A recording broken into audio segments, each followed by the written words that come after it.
اعوذ باللہ من الشیطان الرجیم بسم اللہ الرحمن الرحیم۔ ناظرین محترم، آج میں آپ کے سامنے اس عظیم شخصیت کا تذکرہ کرنے جا رہا ہوں کہ جس عظیم شخصیت نے دین اسلام کی سربلندی اور سرفروزی کے لیے اپنا تن من دھن سب کچھ قربان کر دیا۔ جس شخصیت کو صداقت کا ٹائٹل ملتا ہے تو رب کائنات کی بارگاہ سے ملتا ہے، اور جس شخصیت کے اوپر اگر کوئی اعتراض کرے تو اللہ رب العالمین اپنے پاک کلام میں اس کو جواب دینے کے لیے تیار ہو جائے۔ وہ ہستی و شخصیت حضرت سیدنا صدیق اکبر رضی اللہ تعالیٰ عنہ کی شخصیت ہے۔ ناظرین محترم، حضرت سیدنا صدیق اکبر کو یار غار کے نام سے جانا جاتا ہے۔ آپ نے یہ مقام، یہ مرتبہ کس طرح سے حاصل کیا اور کس طرح سے آپ نے اپنے پیارے حبیب کے ساتھ محبت اور لگاؤ کیا، وہ سمجھنے کے لیے آپ کے سامنے صرف ایک واقعہ پیش کرنے جا رہا ہوں۔ سیرت حلبیہ میں علامہ حلبی رحمۃ اللہ تعالیٰ علیہ لکھتے ہیں کہ جب حضور نبی رحمت صلی اللہ علیہ وآلہ وسلم نے نبوت کا اعلان فرمایا، ابھی پہلا سال ہے، وہ مکہ والے کہ جو پہلے آپ کو صادق و امین کے لقب سے پکارا کرتے تھے، آپ کی جان کے دشمن بن گئے۔ وہی جو پہلے آپ کو امین سمجھا کرتے تھے، اب آپ کو مجنون کے نام سے پکارتے ہیں۔ اس دور میں کہ جب اسلام ابتدائی مراحل میں تھا، اس دور میں ابھی 28 مسلمانوں نے اسلام قبول کیا تھا، ابھی وہ اسلام کے دامن سے وابستہ ہوئے تھے، اور یہ وہ دور تھا کہ جس دور میں مسلمان دار ارقم میں خفیہ طور پر اپنے رب کی عبادت کیا کرتے تھے، وہاں دعوت و تبلیغ کے فریضے کو سر انجام دیا کرتے تھے۔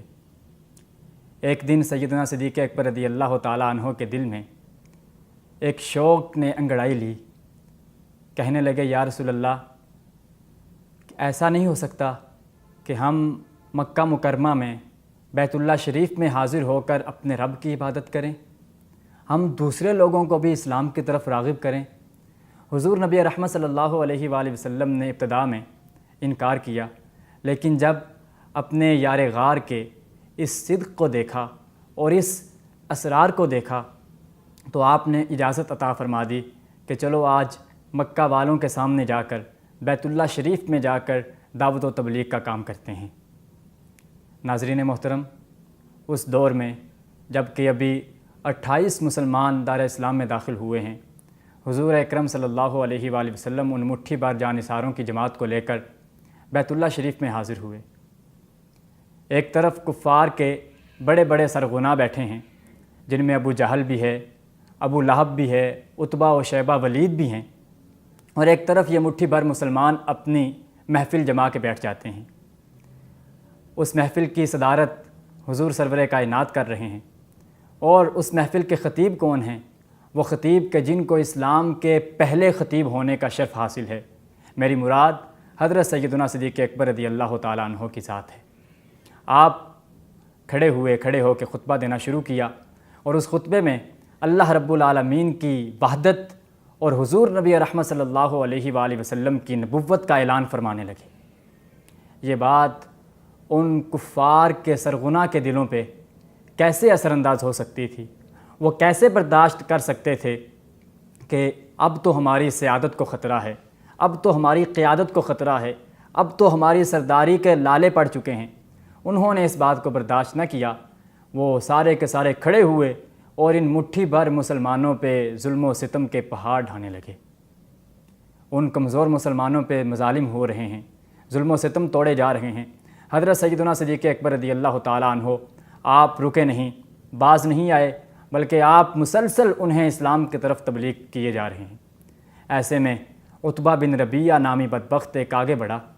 اور آگے بڑھ کے اس نے اپنا بھاری بھرکم وہ جوتا اتارا، اور جوتا اتار کے حضرت سیدنا صدیق اکبر کے چہرہ مبارک پہ اس ناپاک جوتے کے نشان لگانے لگا۔ آپ کے چہرے پہ اتنے زخم آئے کہ آپ کا چہرہ مبارک سوج گیا۔ جب تک آپ کے جان باقی رہی، جب تک آپ ہوش میں رہے، جب تک آپ حواس میں رہے، اس وقت تک آپ تبلیغ کی دعوت دیتے رہے۔ لیکن جب آپ بے ہوش ہو کے گر گئے، اور اس طرح سے گرے کہ آپ کے جسموں پہ زخموں کے نشانات ہیں، آپ کے مبارک جسم پہ کئی طرح سے اور سارے کا سارا جسم لہو لہان ہو چکا ہے۔ ایسے میں جب آپ کے قبیلے والوں کو پتہ چلا، قبیلہ بنو تیم کے بڑے بڑے لوگ آئے، انہوں نے آ کے کفار کے اس ہجوم میں سے، اس بھیڑ میں سے آپ کو آزاد کروا کے گھر لے گئے۔ جب آپ کے گھر پہنچایا، گھر میں ایک کوہرام مچ گیا کہ دیکھو ہمارے بیٹے کے ساتھ کیا سلوک کیا ہے، ہمارے بیٹے کے ساتھ کس طرح سے ظلم و ستم جو ہے روا رکھا گیا ہے۔ آپ کے والد ابو قحافہ اور آپ کی والدہ آپ کی چارپائی کے تکیے پہ کھڑی ہیں، سرہانے کھڑی ہیں اور آپ کی طرف دیکھ رہی ہیں، لیکن آپ ہیں کہ آنکھیں بند ہیں، ہوش و حواس نہیں ہیں۔ جب سارے قبیلے والے یہ سوچے ہوئے ہیں کہ شاید اب ابو بکر کی جان نہ بچ سکے، اب ابو بکر دوبارہ سے جی نہ سکے، وہ تو یہ سوچ رہے ہیں، لیکن ادھر صدیق اکبر رضی اللہ تعالیٰ عنہ آپ بے ہوش پڑے ہیں۔ شام گزری، جب رات کا سورج غروب ہونے لگا، یکا یک آپ کو ہوش آیا، آپ نے آنکھیں کھولیں، سب کے چہروں پہ مسرت آ گئی، سب کے چہروں پہ خوشی کی لہر تمتما اٹھی، سب شادماں و فرحاں ہو گئے اور سوال کرنے لگے، ابو بکر بتا تو صحیح تو کیسا ہے، ابو بکر بتا تو صحیح تیرا حال کیا ہے۔ لیکن ابو بکر رضی اللہ تعالیٰ عنہ ہیں کہ کسی کے سوال کا جواب نہیں دے رہے۔ ہاں کمزوری ہے، لب ہل رہے ہیں، کسی نے کان قریب کیے تو لبوں سے ایک ہی آواز نکل رہی ہے، میری چھوڑو، مجھے یہ بتاؤ کہ میرے مصطفیٰ کا کیا حال ہے، مجھے یہ بتاؤ کہ میرے حبیب کا کیا حال ہے، مجھے یہ بتاؤ کہ محمد عربی صلی اللہ علیہ وآلہ وسلم کس حالت میں ہیں۔ وہ سارے لوگ جو اس وقت تک مشرک تھے، جنہوں نے ابھی اسلام قبول نہیں کیا تھا، وہ تانے دینے لگے، انہوں نے تانوں کے تیر برسائے کہ ابو بکر جس کی وجہ سے تجھ پہ یہ مصیبت پہنچی ہے، اب بھی اس کا نام لیے جا رہا ہے، اب بھی اسی کو یاد کیے جا رہا ہے۔ وہ سارے کے سارے وہاں سے چلے گئے کہ ہم اپنا وقت برباد کیوں کریں، ہم اپنا ٹائم ویسٹ کیوں کریں، ہم اپنا وقت ضائع کیوں کریں۔ لیکن تھوڑی دیر گزری، آپ کی والدہ ممتا ہے، آپ کی والدہ آپ کے لیے کھانے پینے کا سامان لے کے آئیں، کوئی دوائی لے کے آئیں۔ ابو بکر کے سامنے دوائی رکھی گئی کہ اس دوا کو پی لیں تاکہ زخموں کے اثر ختم ہو سکیں، لیکن ابو بکر رضی اللہ تعالیٰ عنہ کے عشق و محبت پہ قربان جائیں،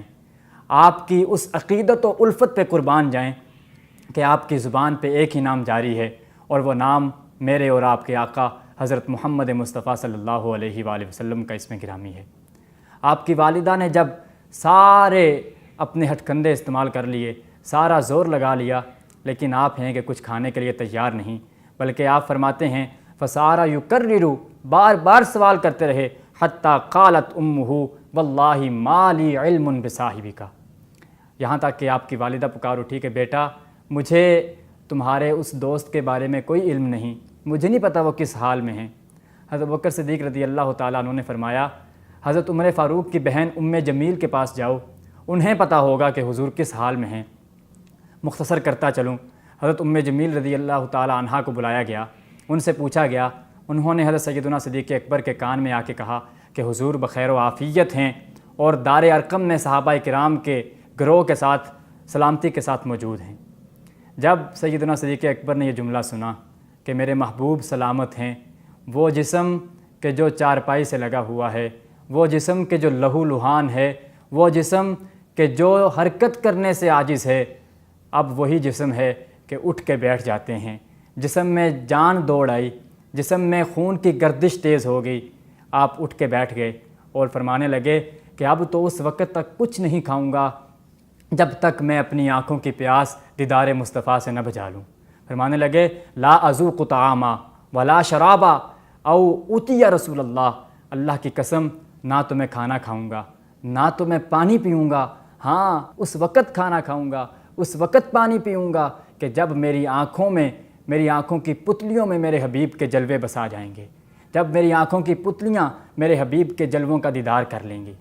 آخر دو لوگوں کو بلایا گیا،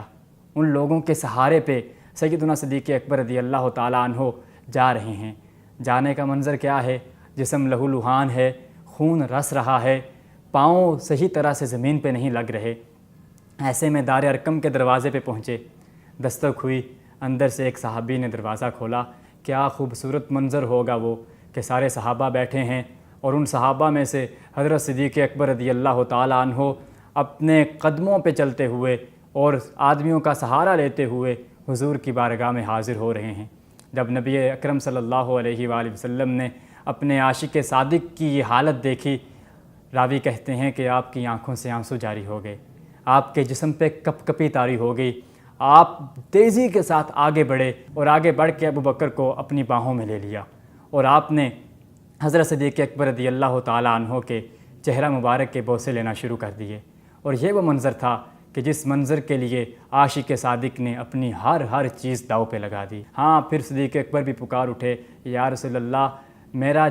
جسم اس قابل نہیں کہ میں خود چل کے آ سکتا، میرا جسم اس قابل نہیں کہ میں صحیح طرح سے کھڑا ہو سکوں، لیکن یا رسول اللہ، جب سے آپ کو دیکھا ہے اب میں اس قابل ہو گیا ہوں، میرے غم میں بھول چکا ہوں، زخم میرے بھر چکے ہیں اور مجھے کسی قسم کی تکلیف اور دکھ کا احساس تک نہیں رہا۔ ناظرین محترم، یہی وہ جذبہ تھا، یہی وہ محبت تھی کہ جس محبت کی وجہ سے وہ مقام حاصل ہوا کہ آپ کو صدیق اکبر رضی اللہ تعالیٰ عنہ کے لقب سے نوازا گیا۔ یہی وہ عقیدت و محبت تھی کہ جس عقیدت کے باعث انہیں امیر المؤمنین کے اعزاز سے نوازا گیا، اور یہی وہ ان کی عشق و محبت تھی کہ جس کے بدلے میں انہیں خلیفۃ المسلمین کے شرف سے نوازا گیا۔ اللہ رب العالمین ہم سب کو حضور نبی رحمت صلی اللہ علیہ وآلہ وسلم کی ذات کے ساتھ سچی محبت اور آپ کی اتباع کی توفیق عطا فرمائے۔ آمین بجاہ النبی الکریم، وآخر دعوانا ان الحمد للہ رب العالمین۔